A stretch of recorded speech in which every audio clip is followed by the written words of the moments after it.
శ్రీరామచంద్రాయ నమః. శ్రీ సీతారామాభ్యాం నమః. శ్రీమద్ వాల్మీకి రామాయణము యుద్ధకాండము 114వ సర్గము. పతివియోగమునకు గురి అయిన మందోదరి పలు రీతుల విలపించుట. శ్రీరాముని ఆదేశానుసారము విభీషణుడు రావణునకు దహన సంస్కారములను ఆచరించుట. అట్లు విలపించుచున్న ఆ రాక్షస స్త్రీలలో రావణునకు ప్రీతిపాత్రురాలు పెద్ద భార్యయు అగు మందోదరి దైన్యముతో భర్తను పరికించి చూచెను.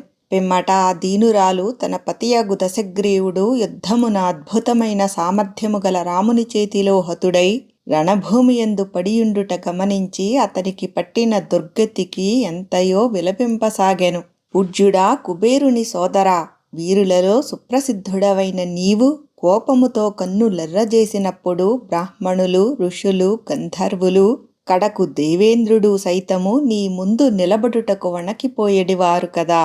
ఆకాశమున సంచరించునట్టి చారణులు కూడా నీకు భీతిల్లి అన్ని దిక్కులకును పారిపోయేడువారు. రాక్షస శ్రేష్ఠ, మనుష్యమాత్రుడైన రాముని చేతిలో రణమున పరాజితుడవైనందులకు నీకు సిగ్గు కలుగలేదా?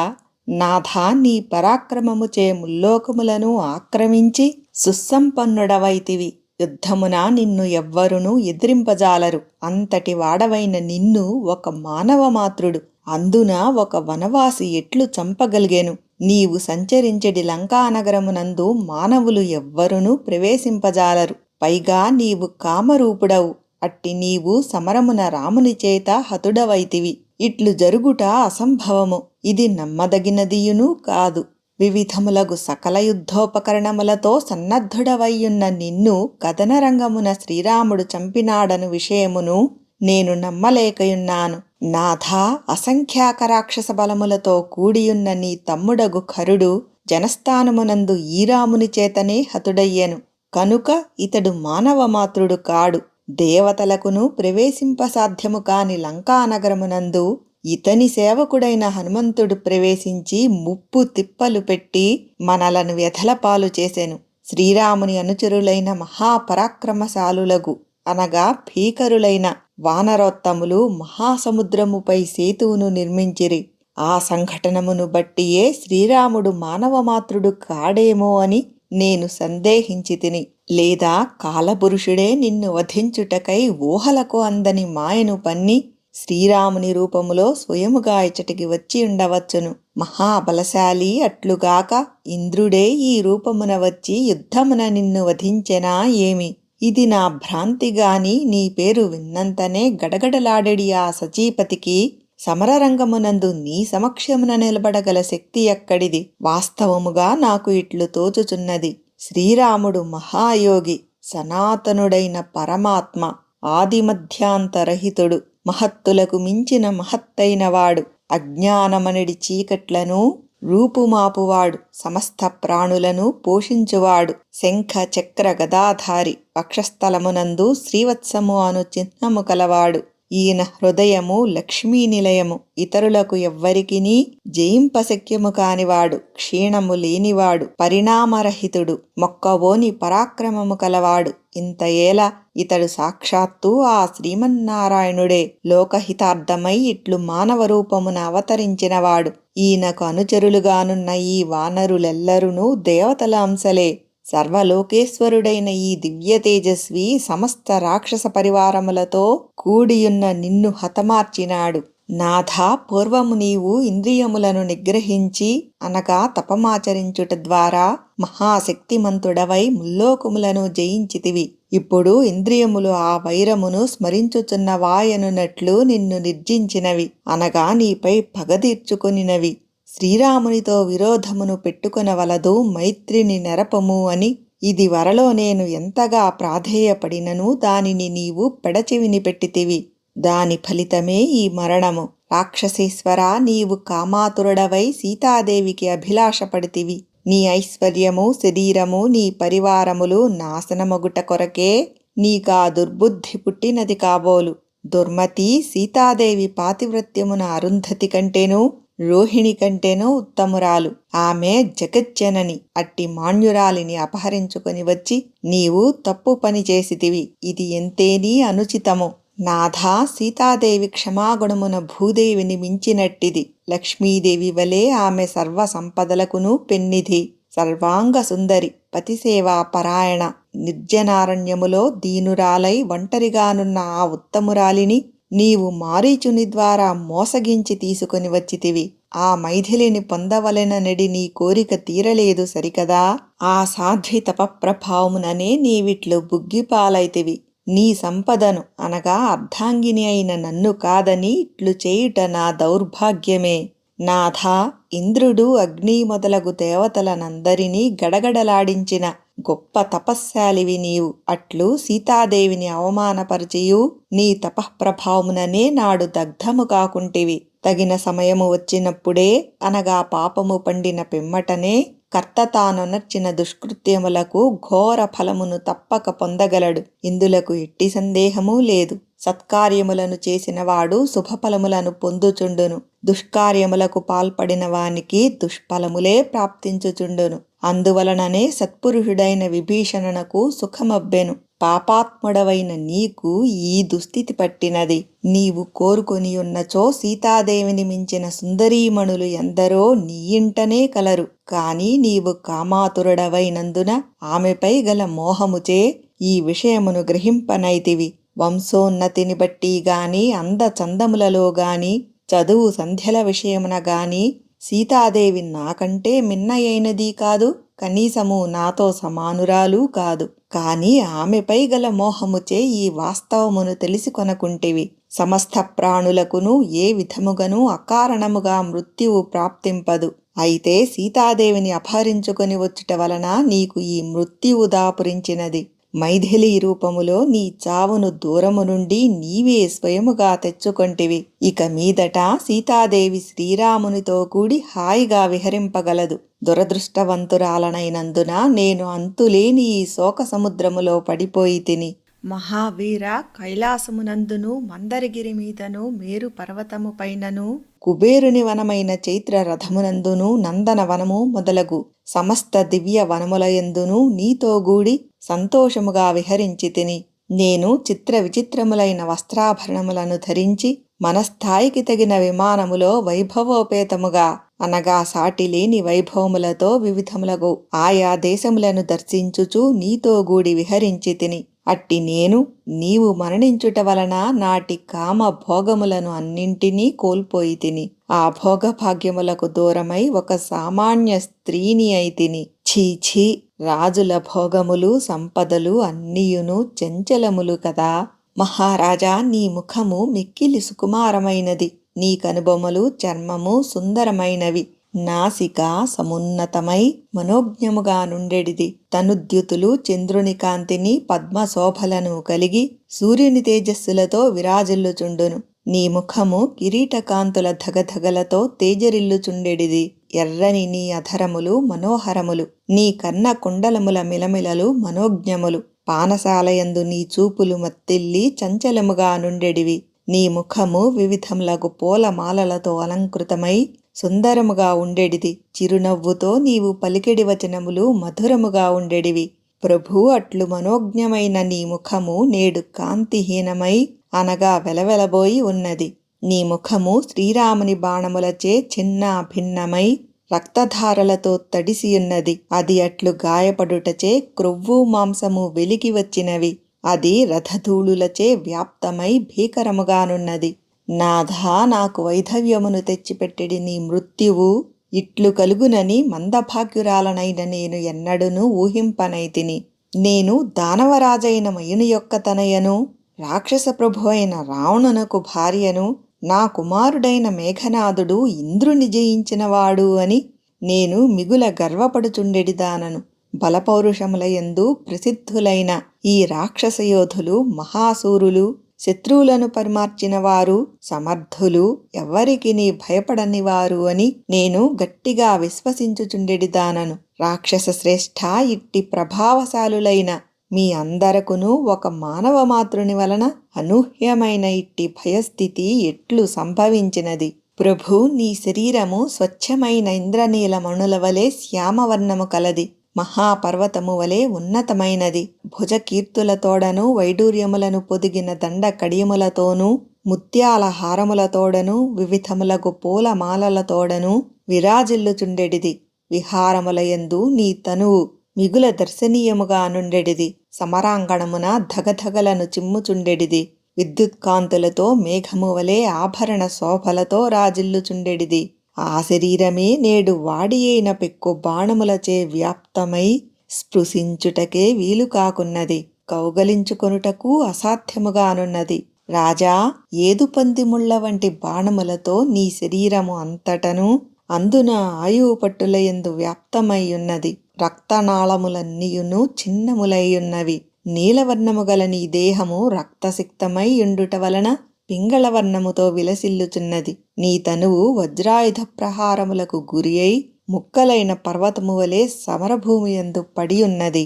ప్రాణేశ్వరా, ఇది స్వప్నమా లేక నిజమా? మహావీరుడవైన నీవు రాముని చేతిలో ఎట్లు మడిసితివి? నీవు మృత్యుదేవతకే మృత్యువువు. అట్టి నీవు మృత్యువాత ఎట్లు పడితివి? నాథ, నీవు ముల్లోకముల సంపదలను అనుభవించినవాడవు. త్రిలోకవాసులకును భయ సంభ్రమములను కలిగించినవాడవు. లోకపాలురను జయించినవాడవు.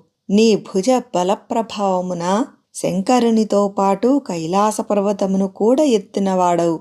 గర్వితులను బంధించి నీ పరాక్రమమును చాటినవాడవు. వరముల శక్తిచే లోకములను క్షోభపెట్టినవాడవు. సింహగర్జనలను గావించి సకల ప్రాణులను భీతిల్ల చేసిన వాడవు. శత్రువుల ఎదుట గర్వోక్తులను పలికినవాడవు.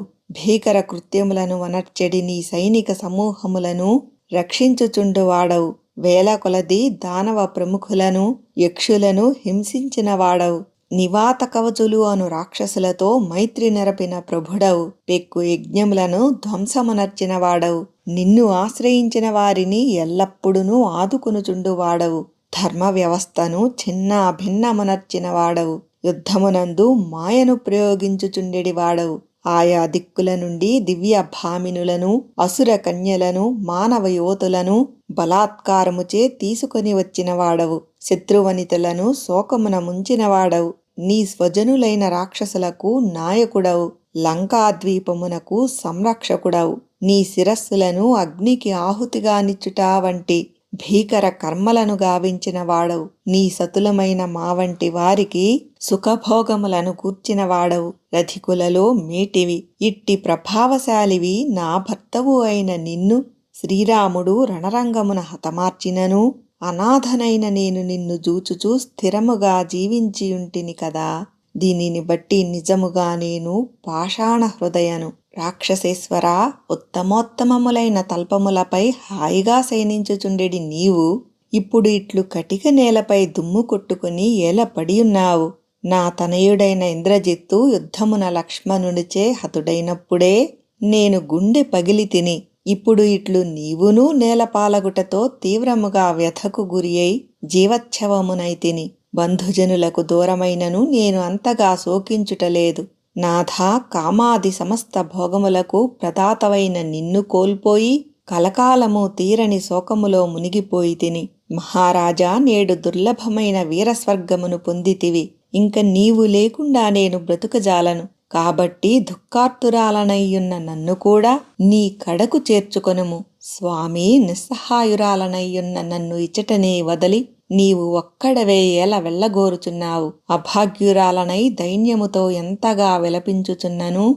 నాతో మాట్లాడవేమి? ప్రభు, మేలిముసుగు లేకుండా నగరద్వారము నుండి బయటపడి కాలినడకతో వచ్చినందులకు నాపై నీకు కోపము రాలేదు కదా.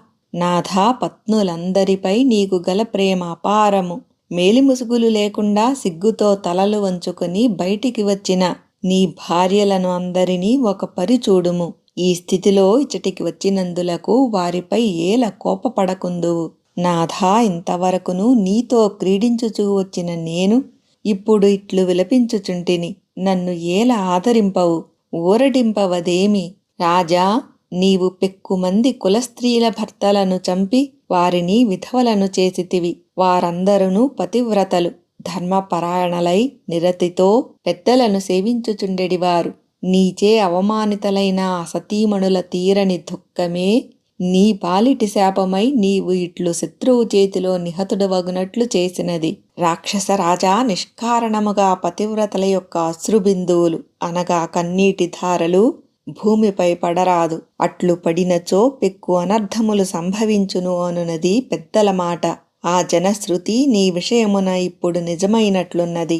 రాజా, నీ పరాక్రమముచే సమస్త లోకములను ఆక్రమించి వీరుడనని విర్రవీగుచుంటివి. అయితే దొంగవలే ఒక పరసతిని అపహరించుకొని వచ్చితివి. ఇట్లు క్షుద్రమైన పనిని ఏల చేసితివి. సూర్యుడైన వాడు ఇట్టి నీచకృత్యమునకు పాల్పడడు. బంగారులేడి నెపముతో శ్రీరాముని మోసగించి ఆయనను ఆశ్రమమునకు దూరముగా పంపితివి. పిమ్మట ఒంటరిగానున్న రామపత్నిని అపహరించుకొని వచ్చితివి. ఇది పిరికివాని లక్షణము. యుద్ధములో నీవు ఎప్పుడైనను పిరికితనమును చూపించినట్లు నేను ఎరుగను. కాని దౌర్భాగ్యవశమున సీతాపహరణము అను పిరికి చేష్టకు ఒడిగట్టితివి. ఇది నీ వినాశ సూచకము. ఆ పాప ఫలముగానే నీకు నేడు వినాశము దాపురించినది. రాజా, నా మరిది అయిన విభీషణుడు భూత భవిష్యత్తులను బాగుగా ఎరిగినవాడు.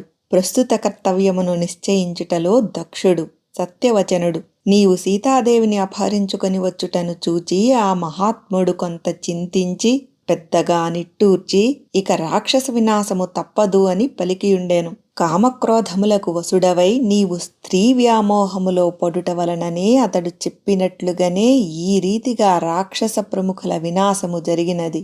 మూలమునకే ముప్పు తెచ్చిపెట్టేటి తీవ్రమైన ఈ అనర్థము నీ మూలముగానే వచ్చినది. రాక్షసులెల్లరునూ ఇట్లు దిక్కులేని వారగుటకు నీవే కారకుడవు.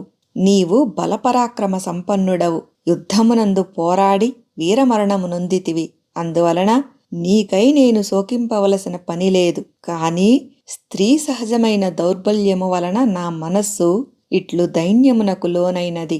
నీ పాపపుణ్యములను వెంటబెట్టుకొని నీవు వీరోచిత గతికి చేరితివి. నీవు నాకు శాశ్వతముగా దూరమొగట వలన నేను తీరని దుఃఖములో పడిపోయి తిని. కావున నేను అనుక్షణము శోకించుచున్నాను. నా స్వామి, నీ బంధువులు మిత్రులు నీ మేలుగోరుచు నీతో పెక్కు హితవచనములను పలికిరి. కాని వాటినన్నింటినీ పెడచెవిని పెట్టితివి. కడకు నీ సోదరులు నుడివిన మంచి మాటలను కూడా నీవు ఏమాత్రము పట్టించుకొనకపోతివి. విభీషణుడు యుక్తియుక్తముగా శాస్త్ర ప్రమాణములతో ప్రయోజనకరములు శ్రేయోదాయకములు అయిన పెక్కు వచనములను సవినయముగా నీతో పలికెను. కాని అతనిని కీడు తలపెట్టెడు జ్ఞాతినిగా భావించి అతని మాటలను ఆలకింపవైతివి. మారీచుడు, కుంభకర్ణుడు, మా తండ్రియగు మయుడు నీతో పలు విధముల హితవచనములను నుడివియుండిరి. కాని నీవు బలగర్వముతో వాటిని తృణీకరించితివి. దాని ఫలితమే ఈ దుస్థితి.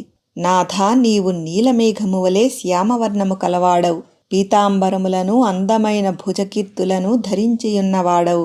రక్తసిక్త గాత్రుడవై కాళ్లను చేతులను నేలపై చాచి నిద్రించుచున్న వానివలే ఇట్లు పరుంటివేళ శోకమున కుమిలిపోవుచూ ఇంతగా విలపించుచున్న నాతో మాట్లాడవేళ. మహావీరుడు, సర్వసమర్థుడు, యుద్ధములలో వెన్నుచూపనివాడు అగు రాక్షస శ్రేష్ఠునకు అనగా మాల్యవంతునకు సుమాలికి నీవు దౌహిత్రుడవు. అట్టి నీవు కనీసము ఒక్కసారి అయినను నా వైపు చూడవేమి? రాక్షసరాజా, లెమ్ము లెమ్ము. నీవు శ్రీరాముని చేతిలో ఒక్క క్షణకాలము క్రిందటనే పరాభవమును పొందితివి. శత్రువుచే పరాభవము పాలైనను నీకు ఎట్లు నిద్రపట్టుచున్నది? ఇంతవరకును నీకు భయపడి వెనుకాడిన సూర్యకిరణములు నేడు లంకలో ప్రసరించుచున్నవి. రాజా, సూర్యకాంతితో విరాజిల్లునట్టి నీ పరిఘతో పెక్కుమంది శత్రువులను హతమార్చియుంటివి. ఇంద్రునిచే వజ్రాయుధము వలె ఇది నిరంతరము నీ పూజలను అందుకొనుచుండెడిది. బంగారముతో అలంకృతమైన ఈ పరిఘ రణమున శత్రువులను పరిమార్చుటలో తిరుగులేనిది. అట్టి నీ పరిఘ శ్రీరాముని బాణముల దెబ్బకు వేల కొలది ముక్కలై చెల్లాచెదురుగా పడిపోయినది. ఈ సమరభూమిని నీ ప్రియురాలిని వలె గాఢముగా కౌగలించుకొని ఇట్లు పండుకొనియుంటివి. నేను నీ ప్రియురాలిని కానా? కనీసము నాతో మాట్లాడుటకు కూడా ఇష్టపడుకుంటివేలా?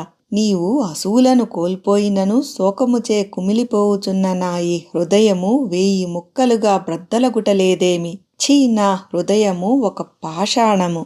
ఇట్లు విలపించుచున్న మందోదరి నేత్రములు అశ్రువులతో నిండిపోయెను. భర్తపై గల ప్రేమచే ఆమె హృదయము ద్రవించిపోగా శోకపీడితురాలై మూర్ఛిల్లి రక్తసిక్తమయ్యున్న రావణుని వక్షస్థలముపై పడెను. అప్పుడామె సంధ్యాకాలమున ఎర్రని కాంతులతో ఒప్పుచున్న నల్లని మేఘముపైనున్న మెరుపు తీగవలే భాసిల్లుచుండెను. దుఃఖితురాలై అట్లు పడియున్న మందోదరిని శోకాతురులయ్యున్న ఆమె సపత్నులు లేవదీసి కూర్చుండబెట్టి ఇట్లు ఓదార్చిరి. దేవీ, బాల్య కౌమార యవ్వన వార్ధక్య దశలు గల లోకుల యొక్క జీవనము అస్థిరమనియు రాజుల సంపదలు చెంచలములనియు నీవెరుగవా ఏమి?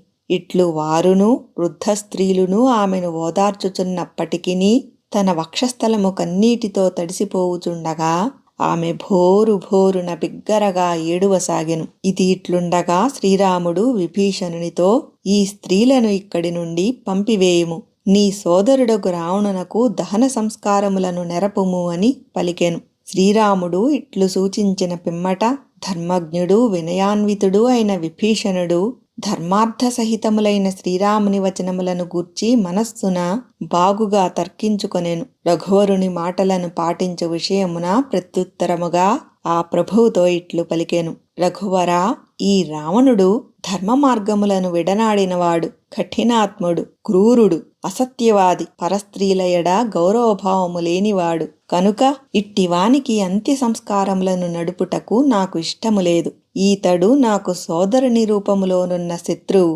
అందరికినీ కీడు తలపెట్టుచుండువాడు. నాకంటే పెద్దవాడైనందున ఇతడు నాకు పూజ్యుడే అయినను అకృత్యములకు పాల్పడుచుండెడి ఇతడు నాచే పూజలను అందుకొన తగడు. ఇతనికి అంత్య సంస్కారములను నెరపు విషయమున విముఖత చూపినందులకు లోకము ఒకవేళ నన్ను నిందించినను నిందించుగాక. కాని ఇతని దోషములను విన్న పిమ్మట వారందరూ విభీషణుని నిర్ణయము యుక్తమే అని పలుకుదురు. ధర్మాత్ములలో శ్రేష్ఠుడైన శ్రీరాముడు విభీషణుని యథార్థవచనములకు మిగుల తృప్తి చెందెను. పిదప మాట నేర్పరి అయిన ఆ ప్రభువు తన వచనముల అంతరార్థములను గ్రహింపగల విభీషణునితో ఇట్లు నుడివెను. రాక్షసరాజా, నీ సహాయము వలన నేను విజయమును సాధించితిని. అందువలన నీకు హితమును కూర్చుటయే నా కర్తవ్యము. అనగా రావణునకు అంత్య సంస్కారములను నిర్వహింపుమని నీ హితమును కోరియే పలికితిని. కనుక సముచితమైన మాటలనే నీతో పలుకుదును. వాటిని శ్రద్ధగా వినుము. ఈ నిశాచరుడు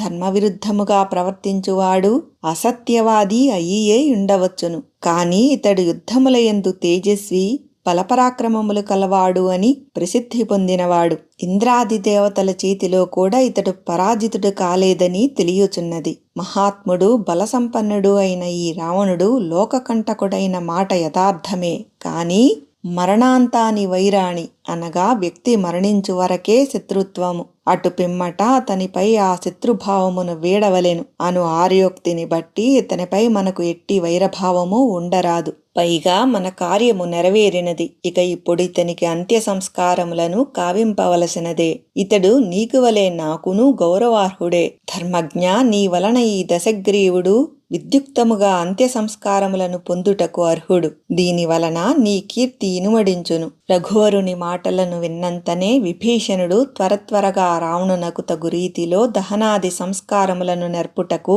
ఏర్పాట్లు కావించెను. మంచి గంధపు చెక్కలతో పద్మకములు, వట్టివేళ్లు మొదలగు సుగంధ ద్రవ్యములతో చితిని సిద్ధపరచిరి.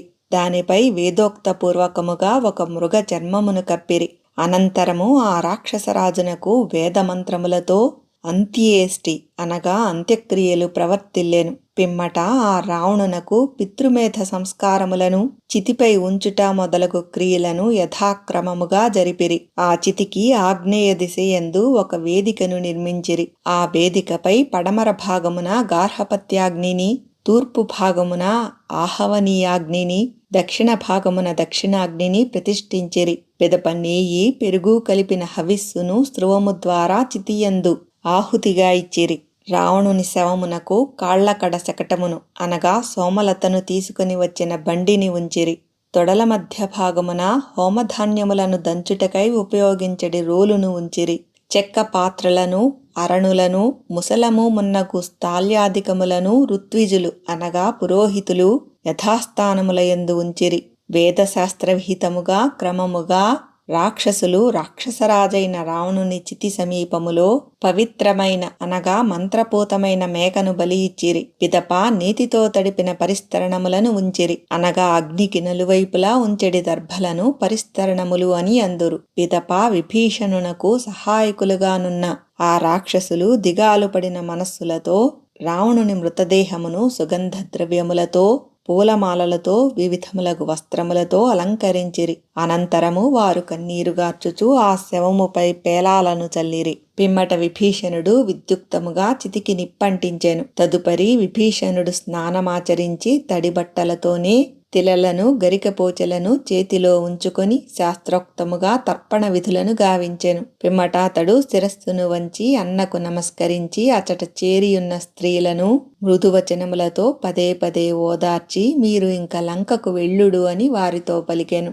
వెంటనే ఆ రాక్షస స్త్రీలు లంకానగరములో ప్రవేశించిరి. వారు నగరమునకు వెళ్ళిన పిమ్మట విభీషణుడు రాముని చెంతకు చేరి వినమ్రుడై నిలబడెను. అప్పుడు శ్రీరామచంద్ర ప్రభువు సుగ్రీవ లక్ష్మణాదులతో సైన్యముతో కూడిన వాడై ఇంద్రుడు వృత్రాసురుని వలె రావణుని వధించుట ఎనడి కార్యము పూర్తి అయినందులకు మిగుల సంతసించెను. వాల్మీకి మహర్షి విరచితమై ఆదికావ్యమైన శ్రీమద్ రామాయణమునందలి యుద్ధకాండమునందు ఇది 114వ సర్గము.